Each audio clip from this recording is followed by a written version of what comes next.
সাংবাদিক ভাতৃবৃন্দ, আসসালামু আলাইকুম রহমতুল্লাহ। আজকের এই সাংবাদিক সম্মেলনের দুইটা উদ্দেশ্য। একটা হচ্ছে আগামীকাল 28 ফেব্রুয়ারি জুমাবার লালদিঘি ময়দানে ইনসানিয়ত বিপ্লব চট্টগ্রাম জেলা শাখার উদ্যোগে মানবতা রাজনীতি মহাসমাবেশের আয়োজন করা হয়েছিল। আমরা কর্তৃপক্ষের কাছে 2 সপ্তাহ আগেই আবেদন করেছি। তাদের সাথে আমাদের নেতৃবৃন্দের বৈঠক হয়েছে, তারা মৌখিক অনুমতি দিয়েছিলেন এবং পরবর্তীকালে কোতোয়ালি থানা থেকে সেটার জন্য সুপারিশ করা হয়েছিল। কিন্তু প্রোগ্রামের একদিন আগে এসে তারা বললেন, আগামীকাল প্রোগ্রাম একদিন আগে এসে বললেন আপনাদেরকে সমাবেশের অনুমতি দেওয়া যাবে না।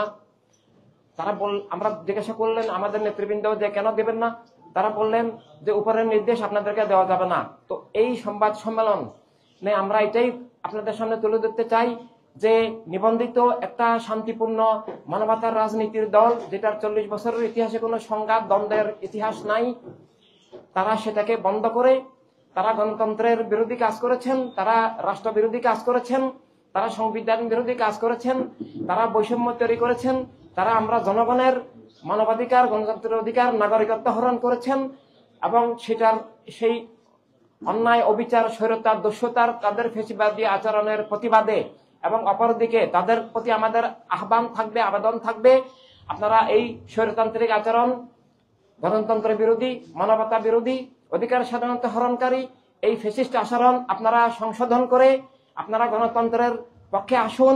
আমরা ইনসানিয়ত বিপ্লব গণতন্ত্র রক্ষার জন্য স্বৈরতন্ত্রের পতন হয়েছে, আপনারা ক্ষমতায় এসেছেন, আপনারা সুবিচার করবেন, আপনারা জুলুম অন্যায় করবেন না, আপনারা কোন দলের পক্ষপাত দুষ্ট হবেন না, আপনারা দলনিরপেক্ষ থাকবেন, সবাইকে, প্রত্যেক দলকে তার মত পথ আদর্শ তুলে ধরার সুযোগ, এটা সুযোগ নয়, এটা তো মৌলিক নাগরিক অধিকার, সেটা আপনারা রক্ষা করবেন। রক্ষা করার জন্যই তো সরকার এভাবে, আপনারা কিন্তু তার বিপরীত আচরণ করছেন।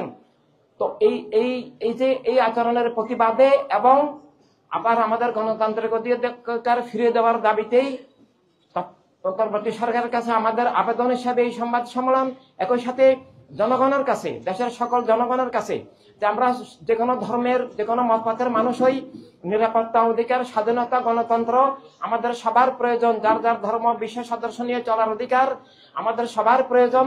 তাই আমরা সবাই মিলেমিশে গণতন্ত্রকে, রাষ্ট্রকে, মানবাধিকার, জীবনের স্বাধীনতা, জীবনের নিরাপত্তা, আমাদের নাগরিক অধিকার আমাদেরকে সবাইকে মিলেমিশে রক্ষা করতে হবে।